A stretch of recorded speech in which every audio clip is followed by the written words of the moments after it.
This is a Red FM podcast.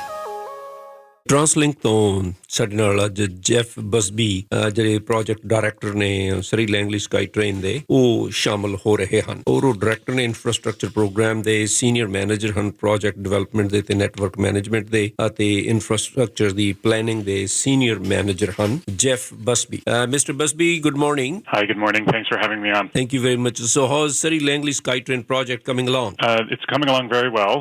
Last we spoke was in January, and despite the pandemic and some of the challenges that have been associated with that, we've continued to advance the project and do the planning work to get the project ready to go. As you'll recall, in January, the Mayor's Council for Regional Transportation and the TransLink Board endorsed the project's business case and envisioned that we would build 2 stages of the project. First stage to Fleetwood for $1.63 billion. So that's what we've really been focused on to get the planning in place so that we can get that ready to go. Well, I don't think it's a coincidence. I have a press release hanging right in front of me from the city of Surrey. Mayor Doug McCullough seems quite upset about that. Vancouver is getting the funding. Surrey isn't. And since last 30 years, no infrastructure, no extension of these railroads here. Well, we know that Surrey and the South of Fraser needs expanded transit, and we're working really hard. We're very committed at TransLink to delivering on that.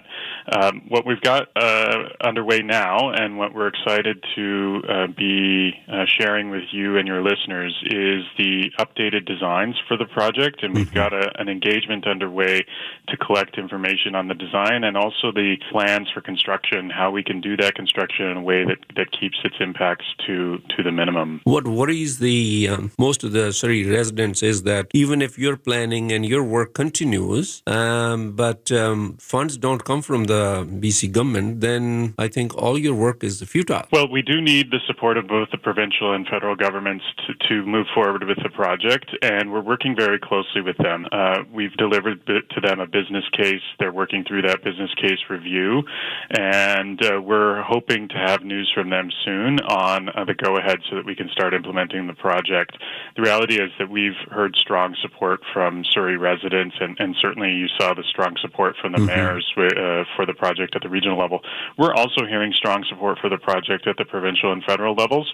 As you can imagine, they've got a lot on their plate, but as soon as we get the go-ahead from them, we want to be ready to move forward. So, Mr. Busby, what's the next step now? So right now, we're finalizing our third round of engagement. This is the step that we committed to the public, bring them up to speed on the project. So we're interested in receiving input throughout the month of September through an engagement period that ends on October 4th.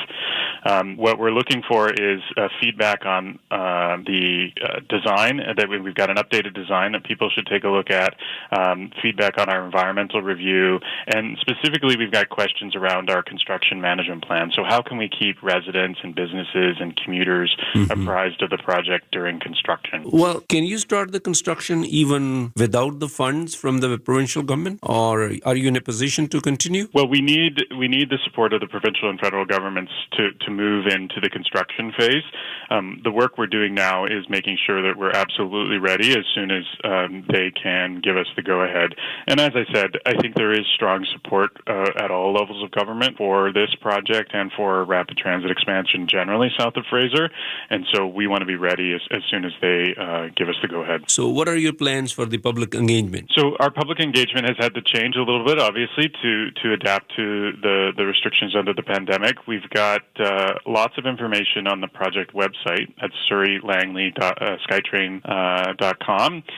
We have lots of information that people can review and an online survey. We're also hosting a virtual online open house and a telephone town hall where folks can interact with the project team and get their questions answered. This is really an opportunity for people to see what the project would look like in their neighborhood neighborhoods. And so we're excited to be able to share this information. So COVID-19 has affected the project quite a bit? Well, I think COVID-19 has affected all of us and certainly has changed the way we have to operate our transit system. And what we've done to adapt, I think, shows the importance of public transportation. We still have strong ridership. In fact, some of the bus routes in Surrey are at some of their highest ridership compared to other routes across our network. So I think it really just shows the importance of the transportation system for moving essential workers, for keeping the economy going. It has also affected TransLink's finances, and we're working very closely. You probably saw an announcement last week to help stabilize our finances to allow us to keep running the system. We're obviously really grateful for that, and in many ways that announcement clears the deck for moving forward on this project, which is our next priority in terms of moving into construction. I think the other important aspect of this project is that once we're in construction, it will generate almost 2,000 jobs, and those jobs will be even more important during construction as we look to recovering the economy from the pandemic. So since you're all set to begin the construction, it'll be done in 2 stages? That's correct. We're still looking at delivering the project in 2 stages. The first stage to 166th Street in Fleetwood, and then a second stage that would complete the project all the way out to Langley City Centre. And so that's because of the funding that was available from the canceled LRT project. That's as far as it allows us to go. And as I said, we're very much excited to move forward on the project and also get the input that we need to make sure that project is successful. So public is quite excited about it. How can they get engaged? It's an online? Yes, I would encourage the public to go online and read the information there, complete an online survey, and if you have further questions after reviewing the online information, as I said, we'll be hosting some engagement events on September the 23rd. We'll have a telephone town hall, and then the next day, the 24th, we'll have an online webinar, and that'll be just an opportunity for people who have more questions to interact with the project team and learn more about this important endeavor. So what is the website again? Can you give us some information so people can get in there? Absolutely. So people should visit Surrey-Langley SkyTrain.ca. That's the project website. You can also, of course, get to the information from the main TransLink website. And lots of information there, including images of the stations, the station connections, how people will access the new line, and information about our construction management plans.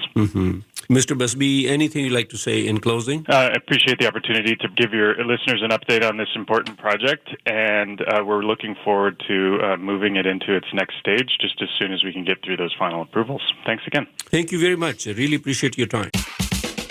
Thank you for listening to another Red FM podcast. Don't forget to hit subscribe and check out our Red FM Canada YouTube channel. For further info, log on to our Red FM social media platforms or visit redfm.ca.